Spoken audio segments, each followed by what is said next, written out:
누가 나의 이름을 불러다오. 우리들은 모두 무엇이 되고 싶다. 너는 나에게, 나는 너에게 잊혀지지 않는 하나의 눈짓이 되고 싶다. 김춘추의 꽃.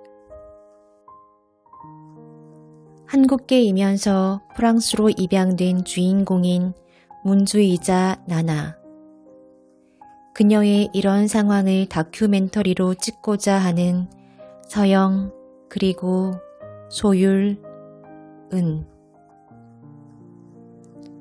늘 자신의 근원을 암흑이라 말하던 문주. 주인공 문주는 자신에게 갑자기 찾아온 새 생명인 우주에게 자신의 기원을 찾아주기 위해 다큐멘터리 촬영에 응하게 된다. 다시는 한국을 찾지 않겠다던 문주의 마음을 연 건 서영의 메일에 담긴 한마디였다. 이름은 집이니까요. 이름은 우리의 정체성이랄지 존재감이 거주하는 집이라고 생각해요. 그렇게 그녀의 이름이 담긴 그녀의 집을 찾아 나선다. 문주. 문기둥이 문이 먼지. 서영. 새벽의 수정. 소율. 작은 밤나무. 복희. 운이 더블로 있는 사람. 은. 은색의 광물 실버. 사람의 이름이 누군가에게는 이토록 그 사람의 기원을 알 수 있는 절실한 단어로서 의미가 있다니. 늘 불려왔기에 그 의미에 대해 깊이 생각해 보지 않았었다. 나의 이름에 담긴 뜻. 한자의 뜻을 오랜만에 생각해 본다. 밝고 희망차다.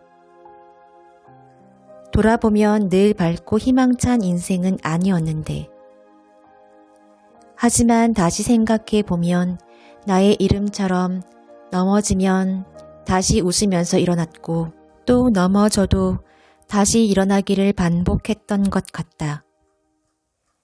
그렇게 따지면 나의 이름 또한 나를 알 수 있는 중요한 단서이긴 하다. 문주가 그렇게 자신의 기원을 찾아 나가는 그 과정 속에서 겹쳐지는 아픔을 가진 또 다른 이들과의 만남. 이를 통해 엄마에 대한 원망과 상관없이 엄마의 평안을 진심으로 비는 그녀의 단순한 진심. 그것이 이 책의 대략적인 스토리다. 작가는 이야기한다. 진심일수록 그 마음은 단순하다고. 단순한 진심. 나의 삶에 끼어든 그 누군가를 방관하지 않고 적극적으로 껴안으려고 했던 주인공들의 모습이 너무 아름답기만 하다. 그러나 여기에서 나는 주인공이 자신의 실타래를 풀어나가는 과정보다 조연으로 등장한 문주의 프랑스 양부모 앙리와 리사에게 그 무게를 두고 싶다. 나나, 너는 그렇게 우리에게 왔어. 너는 여러 우연을 거쳐 거의 기적에 가까운 확률로 나와 앙리를 만난 거야. 후에 문주는 그들 또한 나를 맞이하기 위해 엄청난 용기가 필요했을 거라고 말한다. 최근에 정인이 사건으로 입양 문제가 큰 이슈가 되었었다. 참 뭐라 입에 담지 못할 정도로 마음이 아프고 또 아팠던 사건이었던 것 같다. 하지만 이 소설 속 주인공 문주를 입양한 앙리와 리사처럼 아이에게 부모에게 버려진 상실감을 완벽히 채워줄 순 없었지만 그들만의 방식으로 아이를 사랑하는 부모도 이 세상엔 존재한다. 앙리와 리사는 부유하지도 완벽하지도 않았다.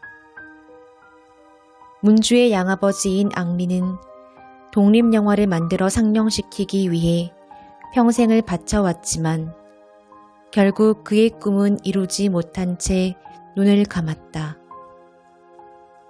다정하진 않았지만 문주를 늘 걱정하는 리사. 그들은 아이를 가질 수 없었기에 큰 용기를 내어 세상 어딘가에 있는 자신의 아이를 찾아 나섰던 것이다. 여기 고슴도치 아이란 그림책에선 표지에서부터 입양할 때의 그 아이의 가시 돋은 그 마음을 그림으로 너무 잘 드러내고 있다. 보채는 아이를 안아서 달랠 때마다 엄마는 그 아이의 가시에 늘 찔리곤 하지만 걱정하는 남자에게 여자는 이야기한다. 괜찮아요. 상처는 금방 아무는걸요? 아기들은 자주 안아줘야 해요. 이것 봐요. 자꾸 쓰다듬어 주니까 한결 부드러워졌어요. 저놈의 가시들 때문에 하마터면 우리 아기를 못 알아볼 뻔했잖아. 사랑스러운 우리 아들. 우리가 너를 얼마나 사랑하는데. 그러자 또다시 가시 몇 개가 떨어져 나갔습니다. 이 그림책의 작가인 카타지나 코트푸스카는 아들 피오르트가 자신에게 어떻게 다가왔는지를 그림책을 통해 단순하지만 마음을 울리는 그림으로 설명하고 있다. 앙리와 리사도 문주의 가시를 부드럽게 하기 위해 그들의 방식으로 가시를 쓰다듬어 줬을 것이다. 핏줄이 중요하다고 하지만 이런 입양 가족을 보면 사랑의 힘이 참 위대하다는 생각이 든다. 단순한 진심, 그것의 또 다른 말은 결국 사랑이 아닐까?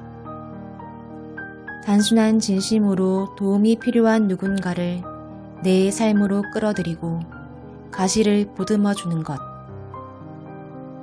어쩌면 가시는 누구에게나 있는 것일지도 모른다. 하지만 우리는 누군가를 통해 그 가시가 한결 부드러워지거나 빠지는 것을 경험하며 다시 그 사랑을 누군가에게 돌려줍니다. 이 두 권의 책은 입양에 관한 주제로 전개되지만 둘 다 아픔을 해결하는 과정에서 누군가의 사랑이 존재한다는 것을 알 수 있습니다. 사랑이란 그렇게 그 깊이가 무한합니다. 작가는 글을 쓰는 이유에 대해 이렇게 말합니다. 나 아닌 사람이 되어보고 인간답게 살기 위해서라고. 인물을 경험함으로써 삶이 확장되기를 바라고 우리가 노력하지 않으면 세상의 온도는 올라가지 않을 거라고 말합니다. 이 두 권의 책을 통해 입양 가족에 대한 마음을 어렴풋이 경험해보고 그들이 말하는 그 암흑 같은 마음을 조심스레 헤아려 봅니다. 단순한 진심 112페이지 19장 252에서 253페이지에 책갈피를 끼워 드립니다. 고슴도치 아이 24페이지 29페이지 38페이지에 책갈피를 끼워 드립니다.